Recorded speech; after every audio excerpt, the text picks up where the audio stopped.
आणि गार्डनची जागा आता तुम्ही कोणाची तरी घशात घालते असा आरोप केला जातो. जो चांगलं काम करतो त्याच्यावर आरोप तर होतच असतात. मी काम करत असताना सर्व पक्षांना सोबत घेऊन प्रत्येक गोष्ट त्या ठिकाणी केली. या महापौर पदाच्या काळात तुम्ही पुण्यात असे कोणते मोठे उपक्रम राबवले? आमदार, खासदार, सर्व नगरसेवक आणि सर्व प्रशासक यांना सोबत घेऊन आपण त्या ठिकाणी कचऱ्यावर काम केलं. 24/7 ही योजना आपण महापौरच्या काळामध्ये त्या ठिकाणी आणली. वाड्या वस्त्यांमध्ये किंवा नव्या गावांमध्ये टँकरनी पाणी पुरवठा होतोय, पण तुमच्या प्रभागात किंवा परिसरात होत नाही, असा दावा आहे तुमचा. गाडीतळचा काही परिसर आहे तर त्या ठिकाणी सोसायट्यांना 2-3 सोसायट्यांना टँकरनी पाणी पुरवठा करायला लागतो.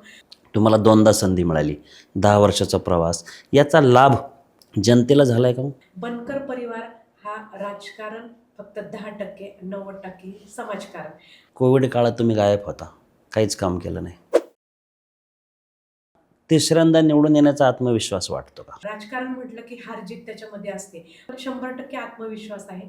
विजय हा आपलाच. नमस्कार, रोखोक महाराष्ट्र न्यूजच्या निर्भीड संवादमध्ये आपलं स्वागत आहे. आज आपण ज्यांच्याशी संवाद साधत आहोत त्या महिला नेत्या, राष्ट्रवादी काँग्रेस अजित पवारांच्या पक्षाच्या माजी महापौर वैशालीताई बनकर, ज्यांनी आपल्या महापौर पदाच्या काळात, नगरसेवक पदाच्या काळात ज्यांनी आपल्या प्रभागाबरोबरच पुणे शहरामध्ये चांगले मोठे प्रकल्प राबवले आणि त्यांचं नाव आज या पुणे शहरामध्ये आदर आणि अभ्यासू नेतृत्व म्हणून घेतलं जातं. वैशालीताई, तुमचं स्वागत आहे. नमस्कार. वैशालीताई, आम्हाला तुमच्याशी संवाद साधताना खूप आनंद वाटते, कारण एक महिला चूल आणि मूल सोडून आज पुण्याच्या राजकारणात तुम्ही महापौर बनलात. नगरसेवक बनल्यानंतरही ज्यांना काम करता येत नाही, बोलता येत नाही सभागृहात, परंतु तुम्हाला अजितदादांनी महापौर पदाची संधी दिली. त्या महापौर पदाचा लाभ पुणेकरांना झाला. तर नगरसेवक ते महापौर पदाचा तुमचा जो काही प्रवास आहे त्याच्याबद्दल काय सांगाल? नमस्कार. सर्वप्रथम मी आपल्या सर्वांना नवीन वर्षाच्या हार्दिक शुभेच्छा देते. त्याचप्रमाणे रोखोक महाराष्ट्र न्यूज यांचंही मनापासून आभार व्यक्त करते, की त्यांनी या ठिकाणी येऊन मला बोलण्याची संधी दिली. खरं वास्तविक पाहता एक गृहिणी पाशी झालेला प्रवास, नगरसेवक ते महापौरपद खूप त्या ठिकाणी सांगावसं वाटतं, की अतिशय चॅलेंजिंग माझ्यासाठी होतं. तरी पण सर्व नगरसेवक असतील, प्रशासन असेल किंवा सगळे आमचे पत्रकार बंधू असतील, त्याचप्रमाणे अ, जे आदरणीय अजितदादा पवार असतील, आदरणीय पवारसाहेब यांच्या मार्गदर्शनाखाली हे काम करत असताना मला त्या ठिकाणी कुठलीही अडचण आली नाही. तुम्ही नगरसेवक झालात, त्यानंतर तुम्हाला महापौर पदाची संधी मिळाली. या महापौर पदाच्या काळात तुम्ही पुण्यात असे कोणते मोठे उपक्रम राबवले? त्या काळामध्ये कचऱ्याचं व्यवस्थापनाचा फार मोठा प्रश्न होता. त्या अनुषंगानं आपण यशवंतराव चव्हाण स्वच्छता अभियान त्या ठिकाणी लॉन्च केलं. हे करत असताना प्रशासनाशी वारंवार बैठका घेऊन प्रभाग लेव्हलवर आयुक्तांच्या मार्गदर्शनाखाली त्या ठिकाणी वारंवार आपण मीटिंग्ज घेतल्या आणि त्याच्यामध्ये जो प्रभाग चांगलं काम करेल, तर त्या प्रभागाला आपण 2,00,00,000, 1,50,00,000, 1,00,00,000 आणि 75,00,000 असं त्या ठिकाणी बक्षीस देऊ केलं. त्यामुळं साहजिकच सगळे नगरसेवक माझा प्रभाग पहिला कसा येईल या दृष्टिकोनातून त्यांनी सर्वांनी कचऱ्यावर त्या ठिकाणी काम केलं आणि हे करत असताना फक्त आपला पक्ष नाही तर सर्व पक्षीय त्याच्यामध्ये आमदार, खासदार, सर्व नगरसेवक आणि सर्व प्रशासक यांना सोबत घेऊन आपण त्या ठिकाणी कचऱ्यावर काम केलं. आज मला सांगायला खूप आनंद वाटतो, की त्या दरम्यान जवळ-जवळ पुणे शहरातल्या 750 ज्या डस्टबिन होत्या, त्या आपण रिमूव्ह केल्या. म्हणजे पुणेकरांच्या आरोग्यावर तुमचं मोठं काम झालेलं आहे. पुण्याचा पूर्व भाग कायम मूलभूत समस्यांनी ग्रस्त आहे. हा शेवटचा भाग होता. आता नव्याने काही गावं समाविष्ट झालेत, म्हणून थोडीशी हद्दवाढ झाली आहे. आता मुंबईपेक्षाही मोठी महापालिका पुणे झाली आहे. या भागातील पिण्याच्या पाण्याचा प्रश्न फार गंभीर आहे. त्या प्रश्नावर तुम्ही तुमच्या कारकिर्दीत काय काम केलेलं आहे? पिण्याच्या पाण्याचा प्रश्न सोडवण्यासाठी 24/7 ही योजना आपण महापौरच्या काळामध्ये त्या ठिकाणी आणली. त्याच्यामध्ये आम्ही सर्वपक्षीय मी हे वारंवार का सांगते, कारण मी काम करत असताना सर्व पक्षांना सोबत घेऊन प्रत्येक गोष्ट त्या ठिकाणी केली. याच्यामध्ये मलकापूर या ठिकाणी आम्ही जाऊन जी काही 24/7 पाण्याची योजना आहे त्याची पाहणी केली. त्या भागातील नागरिकांना भेटलो आणि ती खूप चांगली योजना आहे, की ज्यावेळेस तुम्ही जसं लाईटचं बटन चालू केलं, की तुम्हाला मीटर चालू होतं. तसंच पाण्याचंही जर तुम्ही चालू केलं तरच तुम्हाला त्या ठिकाणी बिल येणार. तर याच्यामध्ये सर्व गोष्टी ज्या आहेत त्या सगळ्या पूर्ण तपासून, म्हणजे पूर्वी पण मीटर पद्धत होती, परंतु ज्यावेळेस पाणी यायचं त्यावेळेस असं सांगण्यात आलं, की बाबा हवेचं प्रेशर आलं, की ते मीटर पळायचं. त्यामुळे नागरिकांना ते नको होतं. परंतु ह्या ज्या काही त्रुटी त्यावेळेस झाल्या, तर त्या त्रुटी न राहता नव्यानं पूर्ण त्या ठिकाणी अभ्यास करून प्रशासनानं 24/7 ही योजना त्या ठिकाणी आपल्या शहरामध्ये आणावी, जेणेकरून प्रत्येक नागरिकाला 24 तास 7 दिवस पाणी त्या ठिकाणी मिळालं पाहिजे. आणि हडपसरचं सांगाल तर आपल्या प्रभागामध्ये खूप मोठा पाण्याचा प्रश्न होता. त्या ठिकाणी सुनीलजी बनकर जे माझे मार्गदर्शक आहेत, ते 2007-08 साली नगरसेवक होते.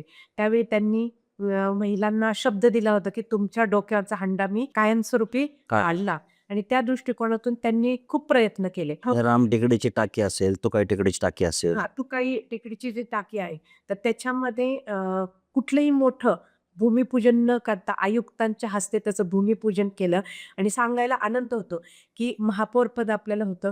त्यावेळी भोपाळ असेल, मुंबई, नागपूर अशा बऱ्याच ठिकाणी ती फाईल जाणार होती. ज्या फाईलला 2 वर्ष त्या ठिकाणी लागणार होते पास होण्यासाठी. तर ती अगदी 6 महिन्याच्या कालावधीमध्ये ती पूर्ण झाली आणि त्याचा नक्कीच मला आनंद आहे. आज बघा तुम्ही प्रत्येक महिलेच्या घराघरामध्ये नळाला पाणी येतं.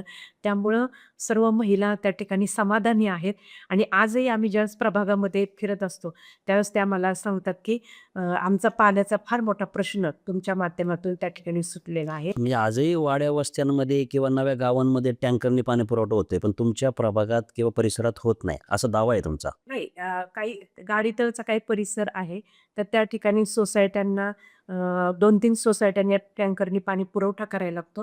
परंतु तोही लवकरात लवकर आम्ही त्या ठिकाणी टँकर मुक्त प्रभाग करण्यासाठी प्रयत्न. टँकरमुक्त प्रभाग ताई आम्हाला सांगाल का, की आता तुमचे स्वर्गीय दत्तानाना बनकर सासरे नगरसेवक होते. आता त्यांचा नगरसेवक पदाचा जो काळ होता, तेव्हा खूप मोठा प्रभाग होता. म्हणजे आता तेवढ्या प्रभागामध्ये 12 नगरसेवक असतील, जो जुना प्रभाग. त्यानंतर तुमचे पती सुनीलदादा बनकर नगरसेवक झाले. आता त्यांचा राजकीय वारसा घेऊन तुम्ही राजकारणात कसा प्रवास सुरू केला? ॲक्च्युली नाना जे माझे सासरे दत्ता नाना बनकर, तर त्यांनी त्यांच्या कारकिर्दीमध्ये जवळ 18 वर्ष ते नगरसेवक होते. तेव्हा त्यांच्या कारकिर्दीमध्ये मग पी-एम-पी-एल असेल, त्याचप्रमाणे हडपसरचा पी-एम-पी-एलचा डेपो, त्याची स्थापनेमध्ये नानांचं फार मोठं योगदान आहे. त्याचप्रमाणे जे काही मूलभूत प्रश्न आहेत, ते सगळे नानांनी त्यांच्या कारकिर्दीमध्ये सॉल्व्ह केले. आपले गाडी तळावरती महात्मा फुले शाळा आहे, त्याची स्थापनेमध्ये नानांचा फार मोठा रोल आहे. म्हणजे हे आज तिथं गोरगरिबांची मुलं शिक्षण घेतात. गरिबांची मुलं त्या ठिकाणी शिकतात. त्यामुळं खूप समाधान आहे. अनेक प्रोजेक्ट त्या काळामध्ये झाले आणि तोच वारसा घेऊन माझे मिस्टर सन्माननीय सुनीलजी बनकर हे राजकारणामध्ये आले. 2007-08 साली सुद्धा त्यांनी राजकारणामध्ये आले. पण त्यांना पराभव पण पत्करावा लागलाय. राजकारण म्हटलं की हार-जीत त्याच्यामध्ये असते. परंतु त्या पराभवाची तमा न करता दुसऱ्या दिवशी ते लगेच नागरिकांमध्ये मिसळून त्या ठिकाणी नव्यानं आपण कुठं कमी पडलो, आपल्याला अजून काय केलं पाहिजे, याचा त्यांनी अभ्यास करून त्या ठिकाणी खूप चांगलं काम केलं. मी तर म्हणेल 2012 साली ज्यावेळेस आम्ही महिला ओ-बी-सी ऑड झाला आणि ज्यावेळी प्रभागामध्ये प्रचाराच्या दरम्यान फिरायचो, त्यावेळेस एकच सर्व नागरिकांच्या मधून आम्हाला आवाज येत होता, की "ताई तुम्हाला फिरायची अजिबात गरज नाही. जे सुनील बनकरांनी काम केलेलं आहे, तर तसं काम म्हणजे क्वालिटी वर्क जे म्हणतो म्हणजे सी-सी रोड असतील, त्याचप्रमाणे भूमिगत केबल करणं, पाण्याचे विषय हे सगळे त्यांनी त्या ठिकाणी केले होते. त्यामुळं 2012 ला आम्हाला त्या ठिकाणी बिलकुल त्रास झाला नाही आणि 2017 साली सुद्धा आपली कामाची पावती म्हणून त्या ठिकाणी परत एकदा आपल्याला आदरणीय अजितदादांनी काम करण्याची संधी दिली आणि त्यावेळी सुद्धा जे काही राहिलेले प्रोजेक्ट होते त्या ठिकाणी आपण केलेले आहेत. महत्त्वाचं सांगायचं झालं तर आपल्या परिसरामध्ये गोरगरीब मुलांसाठी आपण स्वर्गीय कैलासवासी रामचंद्र बनकर स्कूल, शैक्षणिक आणि क्रीडा संकुल याची स्थापना केली. आज सांगायला नक्कीच आनंद होतो, की जवळ-जवळ 1800 विद्यार्थी त्या ठिकाणी स्कूलमध्ये शिक्षण घेतात. फक्त शैक्षणिकच नव्हे, तर मुलांना शारीरिक त्यांची क्षमता वाढली पाहिजे, या दृष्टिकोनातून आपण त्या ठिकाणी खूप काम केलेलं आहे. जवळ-जवळ 18 कोटीचं बजेट आपण त्या ठिकाणी लावून ती शाळा म्हणजे शहरामध्ये 1 नंबरची शाळा आपण त्या ठिकाणी बांधलेली आहे. याच्यामध्ये आर. आर. आबा यांच्या नावाने स्विमिंग टँक असेल, इलो पुनावाला यांच्या नावाने बॅडमिंटन कोर्ट असेल, त्याचप्रमाणे छत्रपती संभाजी महाराज यांच्या नावाने त्या ठिकाणी ऑडिटोरियम रूम बांधलेला आहे. आणि त्या ठिकाणची मुलं खूप हुशार आहेत आणि जे काही शिक्षक वृंद आहे, म्हणजे स्टाफ जो आहे तो अतिशय क्वालिफाईड आहे. त्यामुळं मुलांची प्रगती खूप चांगली आहे. आत्ताचा जर रिझल्ट बघितला 10वीचा तर जवळ-जवळ 93% रिझल्ट त्या ठिकाणी लागलेला आहे आणि 13 विद्यार्थी हे पुणे महापालिकेची जी शिष्यवृत्ती आहे, तर 51,000 ची पानकरी त्या ठिकाणी झालेली आहे. आणि हे करत असताना एरो मॉडेलिंगचं शिक्षण असेल, शेतीविषयी आत्तापासूनच त्यांना आवड निर्माण झाली पाहिजे. तर त्यासाठी सुद्धा आपण एक वेगळी प्रयोगशाळा त्या ठिकाणी केलेली आहे. त्यामुळं मुलांना त्याची आवड निर्माण झाली पाहिजे. संगीत विद्यालय अशा अनेक मुलांच्या विकासाच्या दृष्टिकोनातून खूप चांगले प्रोजेक्ट आपण त्या ठिकाणी राबवतो. स्वर्गीय दत्तानाना बनकर यांचा 18 वर्षाचा नगरसेवक पदाचा प्रवास, त्यानंतर तुमचे पती सुनील दादांचा मला वाटते 5 वर्षाचा नगरसेवक पदाचा प्रवास, तुम्हाला 2दा संधी मिळाली, 10 वर्षाचा प्रवास, याचा लाभ जनतेला झालाय का मग? जसं आता तुम्हाला मी सांगितलं, की नानांच्या काळामध्ये म्हणजे फक्त असं नाही, की आजही ज्यावेळेस आम्ही प्रभागामध्ये प्रचारासाठी जातो, त्यावेळेस कुटुंबातून आम्हाला सांगितलं जातं, की नानांनी आमच्या मुलाला पी-एम-पी-एलमध्ये लावलं. म्हणजे अशी खूप उदाहरणं आहेत. ग्रासरूटला बनकर परिवार हा राजकारण फक्त 10% 90% समाजकारण अशीच आजपर्यंत त्यांची पद्धत आहे आणि त्यामुळं फक्त या प्रवासामध्ये आल्यामुळं म्हणजे राजकीय प्रवास चालू आहे म्हणून नाही, पण एक आमचं जनतेशी नाळ जोडलेले आहेत. तो सामाजिक दृष्टिकोनातून कायमच त्या ठिकाणी समाजासाठी काम करत असतो. तुमच्या प्रभागातील एक चांगला प्रकल्प म्हणून ज्याची ओळख आहे, शहीद हेमंत करकरे उद्यान, त्याचा लाभ नागरिक कशा पद्धतीने घेत आहेत? त्यासाठी तर ते आम्हाला खूप त्या ठिकाणी धन्यवाद देतात. कारण एकमेव आपला प्रभागातला, पुणे शहरातला एकमेव असा करकरे शहीद हेमंत करकरे उद्यान आहे, की ज्या ठिकाणी लाल मातीचा ट्रॅक आहे, की जेणेकरून वयस्कर लोक असतील, ज्येष्ठ नागरिक किंवा मुलं त्यांना गुडघ्यांना त्याचा अजिबात त्रास होत नाही. मुलांसाठी खेळणी गार्डन आहे आणि अनेक असे विविध प्रकार जातीचे त्या ठिकाणी वृक्ष लावलेले आहेत. त्यामुळं सगळ्यांना म्हणजे ऑक्सिजन, ओरिजिनल ऑक्सिजन जे काही आहे, तर त्या ठिकाणी त्या भागातील नागरिकांना त्याचा लाभ होतो. फक्त प्रभागातीलच नाही, तर बेकराई, फुरसुंगी परिसरातील असतील, लक्ष्मी कॉलनी वगैरे आता जो नव्यानं प्रभाग आलेला आहे, तर त्या तेथील लोकसुद्धा त्या ठिकाणी फिरायला येत असतात. या गार्डनच्या निमित्ताने तुमच्यावर आरोप होत आहे, म्हणजे 4 वर्ष झालं तुम्ही नगरसेवक नाही आहे, कारण निवडणुकाच झाल्या नाही, की बिल्डर धार्जिनं काहीतरी धोरण तुम्ही अवलंबलं आणि कोट्यवधी रुपयांचा गैरव्यवहार झाला आणि गार्डनची जागा आता तुम्ही कोणाची तरी घशात घालते, असा आरोप केला जातो. नेमकं त्यात किती तथ्य आहे? म्हणजे आता आरोप प्रत्यारोप होत असतात. कारण जो चांगलं काम करतो त्याच्यावर आरोप तर होतच असतात. परंतु याच्यामध्ये थोडं सुद्धा तथ्य नाही असं मी आवर्जून तुम्हाला सांगू इच्छिते. कारण त्याच्या शेजारची गार्डनच्या शेजारची जागा आहे. तर ते पुणे महापालिकेचं मॅटर्निटी होमचं आरक्षण त्याच्यावर आहे. ज्यावेळी मी 2012 पासून सातत्यानं प्रयत्न करते, की आपल्या प्रभागातील लोकांना त्या ठिकाणी त्याचा उपयोग झाला पाहिजे.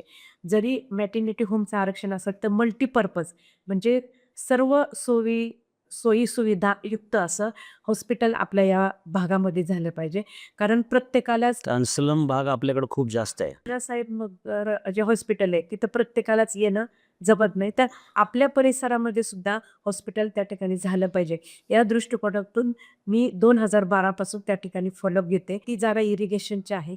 पुणे महापालिकेने जवळ-जवळ 3.5 कोटी त्या जागेचे भरलेले आहेत.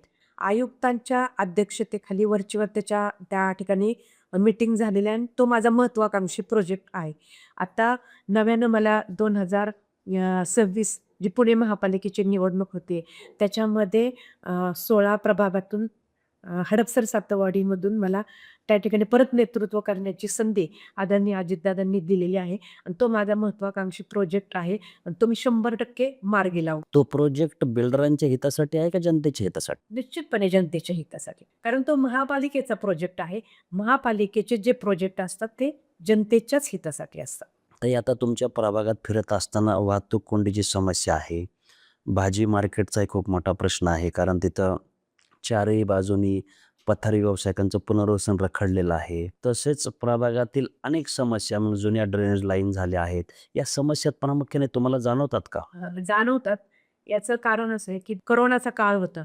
तर त्यावेळेस आपल्याला बजेट मिळालं नाही आणि दुसरं म्हणजे 4 वर्ष त्या ठिकाणी प्रशासक होते. प्रशासन होतं. त्यामुळे जे काही झाले ते त्या कार्यकाळामध्ये जे झाले ते मोठे प्रोजेक्ट झाले.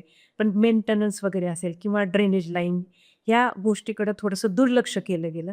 त्यामुळं निश्चितपणे आता निवडणूक झाल्यानंतर जर आणि माझी प्रभागातील सर्व नागरिक बंधू-भगिनींना हीच विनंती राहील, की तुम्ही जर एक विचाराचे नगरसेवक जर त्या ठिकाणी निवडून दिले, तर निश्चितपणे आपल्या या प्रभागाचा चांगल्या पद्धतीनं विकास होऊ शकतो.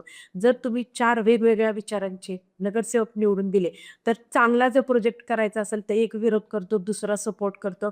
तर तसं न होता एका विचाराचे 4ही नगरसेवक जर असतील, तर निश्चितपणे प्रभागाचा चांगल्या पद्धतीने विकास होऊ शकतो. राज्याचे उपमुख्यमंत्री अजितदादा हे पुण्याचे पालकमंत्री आहेत. तसेच आता दुसऱ्यांदा तुमच्याच पक्षाचे आमदार देखील हडपसरचे निवडून आलेले आहेत. खासदार देखील तसे पवार साहेबांचे आहेत, तुमच्याशी संबंधितच आहेत. मग तुम्ही नगरसेवक झाल्यानंतर यांच्या माध्यमातूनही निधी प्रभागात येईल का? 100% याचं कारण, की मध्यंतरीच्या काळात जरी प्रशासक होतं, तरी आपल्या हडपसर विधानसभाचे जे आमदार आहेत, कार्यक्षम आमदार आदरणीय चेतनदादा तुपे पाटील यांच्या माध्यमातून आम्ही जे बजेट त्यांच्याकडं दिलं, तर त्यांनी आम्हाला त्या निधी उपलब्ध करून दिला. जेणेकरून आम्ही नागरिकांपर्यंत त्या ठिकाणी पोहोचू. मग ड्रेनेजचं काम असेल, पाण्याची पाईपलाईन असेल, रस्ते असते, त्यांच्या माध्यमातून भरपूर कामं त्या ठिकाणी झाली.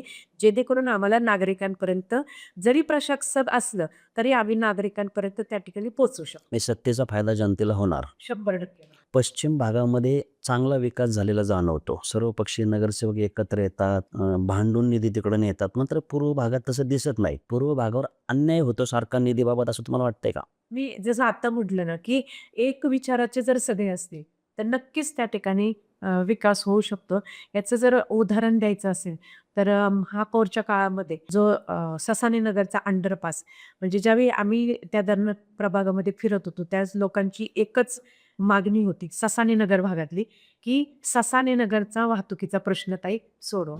त्या दृष्टिकोनातून मी लीड घेतलं. सांगायला नक्कीच या गोष्टीचा खेद वाटतो, की पुणे महापालिकेने म्हणजे प्रशासनानं 40 कोटीचा निधी त्या ठिकाणी आपल्याला उपलब्ध करून दिला आणि जागेवर काम चालू झालं. माझं म्हणणं हेच आहे, की श्रेय कुणाला मिळणं यापेक्षा त्यांना जो काही प्रश्न आहे तो त्या ठिकाणी आपण सॉल्व्ह करणं गरजेचं आहे.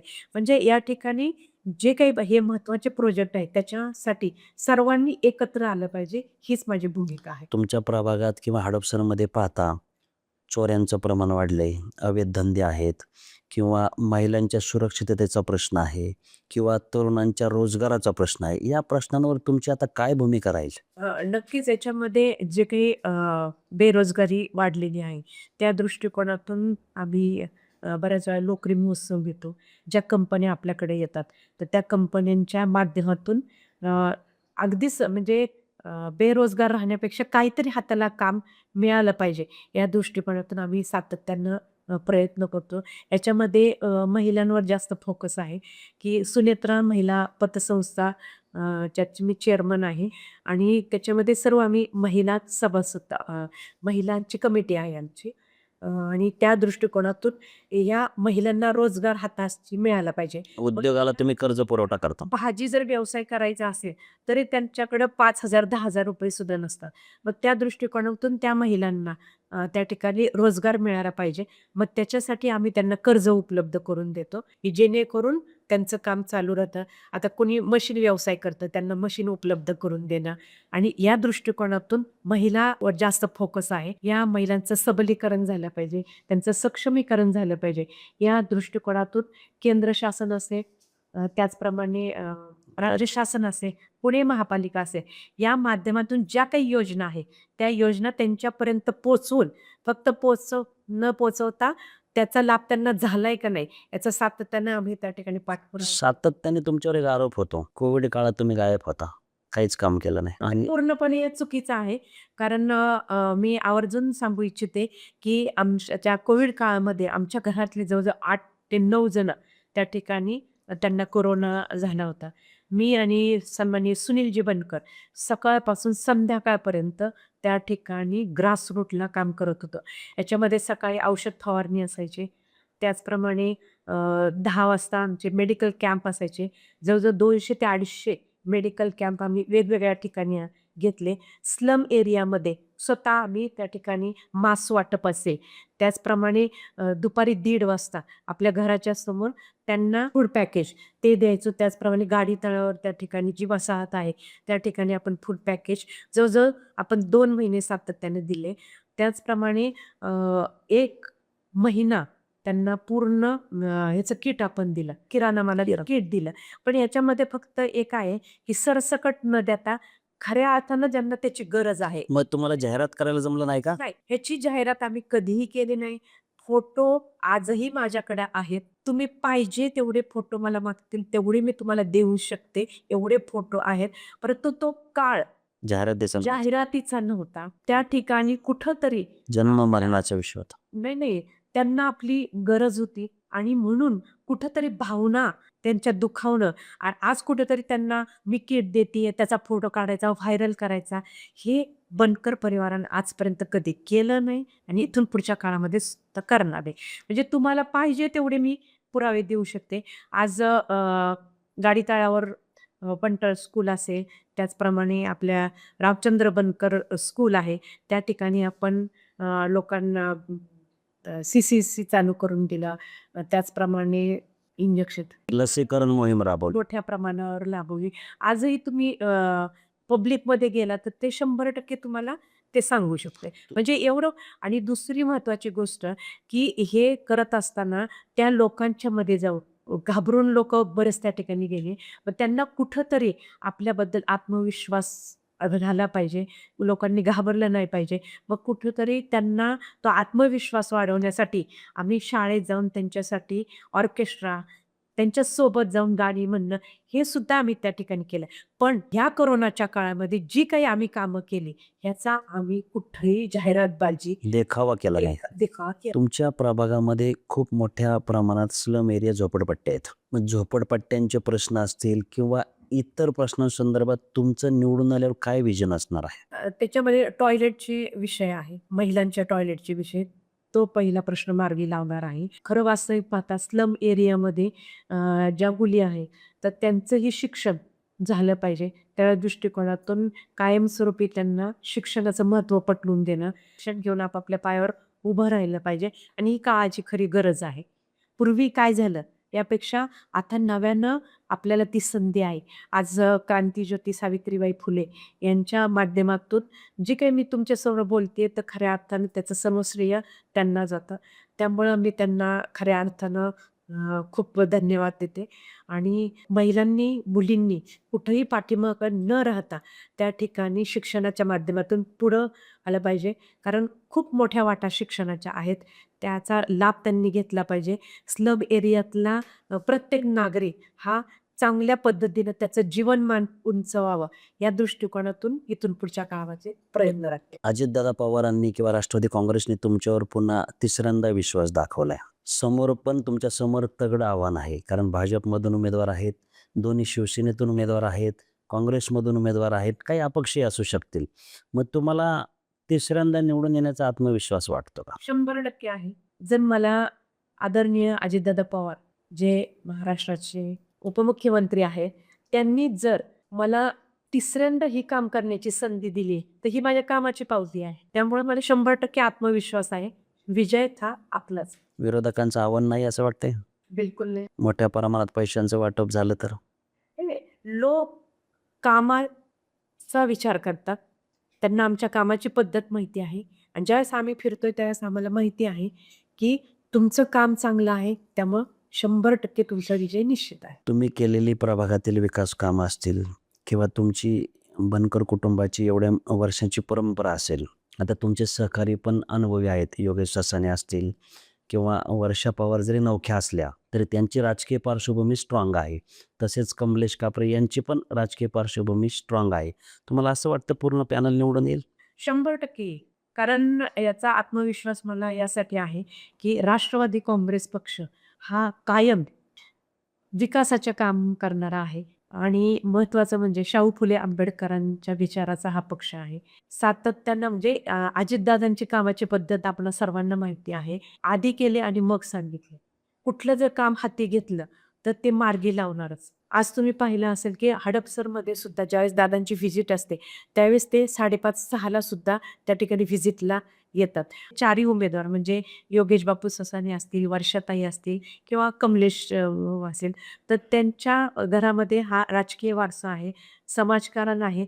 त्यामुळं चौघं मिळून खूप चांगल्या पद्धतीनं विकास आम्ही करू शकतो. काही तुम्हाला नगरसेवक म्हणून संधी मिळाली, महापौर म्हणून संधी मिळाली आणि त्याच्या माध्यमातून तुम्ही प्रभागात केलेली ठळक कोणती कामं आहेत? किंवा महिलांसाठी काय केले तुम्ही? ज्येष्ठ नागरिकांसाठी काय केले? किंवा वाहतूक कोंडी सोडवण्यासाठी काय केलंय? वाहतूक कोंडी सोडवण्यासाठी आज जर तुम्ही बघितलं तर श्री संत ज्ञानेश्वर महाराज, श्री संत तुकाराम महाराज जो वाय आकाराचा ब्रिज आहे, तो गाडीतळ ते सासवड रोडकडे जातो. तर तो जर झाला नसता, तर आज गाडीतळची परिस्थिती अतिशय बिकट झाली असती.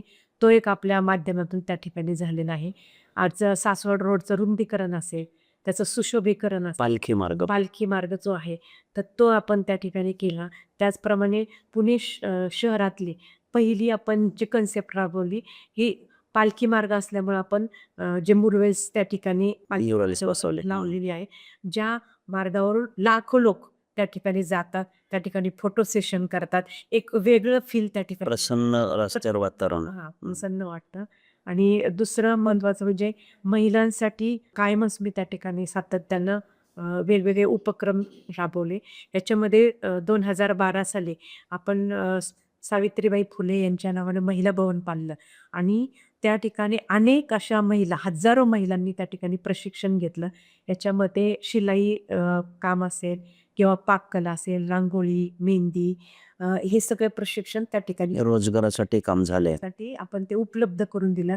आज मनाला अतिशय या गोष्टीचा आनंद आहे, की त्या सर्व महिला स्वतःच्या पायावर उभ्या आहेत आणि म्हणजे एक महत्त्वाकांक्षी प्रोजेक्ट होता, की आपल्या परिसरात ते महिला असतील, मुलं असतील, मुली असतील यांच्यासाठी आपण फोर व्हीलर ड्रायव्हिंगचं ट्रेनिंग त्या ठिकाणी चालू केलं.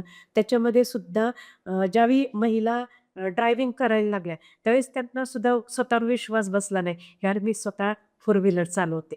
म्हणजे तो एक महत्त्वाकांक्षी माझी इच्छा होती आणि ती पण पूर्ण झाली. आजही अनेक महिला त्या ठिकाणी ते प्रशिक्षण घेतात आहे आणि पूर्ण फ्री. याच्यामध्ये कुठल्याही प्रकारचे पैसे घेतले जात नाही. त्याचप्रमाणे जिल्हा उद्योग मंडळाच्या माध्यमातून महिलांना त्या ठिकाणी खूप चांगल्या योजना त्या ठिकाणी आपण दिल्या. त्याचं प्रमाणपत्र असेल, चेक असतील, ते सुद्धा महिलांना त्या ठिकाणी आपण दिली. गार्डन संदर्भात काय काम झाले तुमच्या माध्यमातून? शहीद अय्यम करकरे उद्यानाची त्या ठिकाणी निर्मिती केली. त्याच्यामध्ये आज ज्येष्ठ नागरिक असतील, महिला असतील, मुलं खूप त्याचा लाभ घेतात आहे. त्याचा नक्कीच आपल्याला आनंद आहे. आणि दुसरी महत्त्वाची गोष्ट म्हणजे गाडी तळावर आप्पासाहेब बडदे उद्यान त्या ठिकाणी त्याची निर्मिती केली. त्या भागामध्ये गाडीतळ परिसरातील अनेक लोक त्या ठिकाणी त्याचा लाभ घेतात आहे. म्हणजे कुठलाही प्रोजेक्ट करायचं म्हटलं, जसं तुम्ही मगाशी म्हटलं, की ह्याला विरोध झाला, त्याला विरोध झाला. विरोध करणं हे खूप सोपं आहे.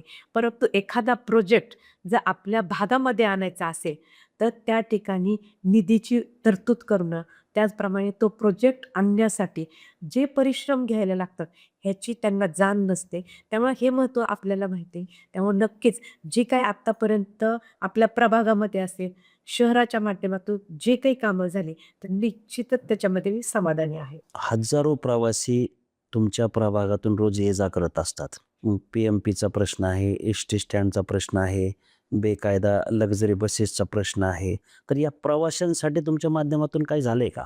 महापौरच्या काळामध्ये ज्यावेळी हा वाहतुकीचा प्रश्न होता, तर त्यावेळी मी आयुक्तांच्या बरोबर मीटिंग लावली आणि त्या माध्यमातून हडपसरची जी हडपसर डेपो एकच त्यावेळी होता, जो नानांच्या काळामध्ये त्याची स्थापना झाली होती. तर त्याचं थोडंसं विकेंद्रीकरण व्हावं प्रचंड ताण होता त्या डेपोवर. ताण होता आणि विकेंद्रीकरण व्हावं या दृष्टिकोनातून भेकराई नगर या ठिकाणी स्वतंत्र डेपो व्हावा. त्याचप्रमाणे शेवाळवाडी या ठिकाणी स्वतंत्र डेपो व्हावा. यासाठी सातत्यानं त्या ठिकाणी आपण फॉलोअप घेतला. त्याचा त्यामुळे हडपसरचा ताण खूप कमी झाला. जिल्ह्याचे पालकमंत्री अजितदादा आहेत, हडपसरचे आमदार चेतन तुपे आहेत, खासदार अमोल कोल्हे आहेत. मग एका विचाराचे नगरसेवक निवडून आले तर खऱ्या अर्थाने निधी येईल, विकास होईल. काय जनतेला आवाहन कराल? प्रभाग क्रमांक 16 तील सर्व नागरिक बंधू भगिनींना हीच विनंती आहे, की आपण सर्वांनी येणाऱ्या 2026च्या 15 जानेवारीला जे काही मतदान आहे, तर प्रत्येकाने राष्ट्रवादी काँग्रेसचे जे अधिकृत उमेदवार आहे, तर त्या चारही घड्याळाच्या समोरचं बटन दाबून त्यांना मताधिक्याने निवडून द्या आणि आम्हाला परत एकदा विकास करण्याची संधी द्यावी, हीच त्या ठिकाणी माझी भूमिका आहे. पुण्याच्या माजी महापौर व नगरसेविका वैशालीताई बनकर यांनी आपल्या कारकिर्दीत झालेले प्रकल्प, त्यांनी केलेली कामं आणि त्यांनी सोडवलेले प्रश्न याबाबत सविस्तर आपल्याशी चर्चा केलेली आहे. आणि आता पुन्हा तिसऱ्यांदा पुणे महानगरपालिका निवडणुकीच्या रिंगणात त्या उभ्या आहेत. ताई, तुम्हाला खूप खूप शुभेच्छा. तुम्ही आलात, धन्यवाद.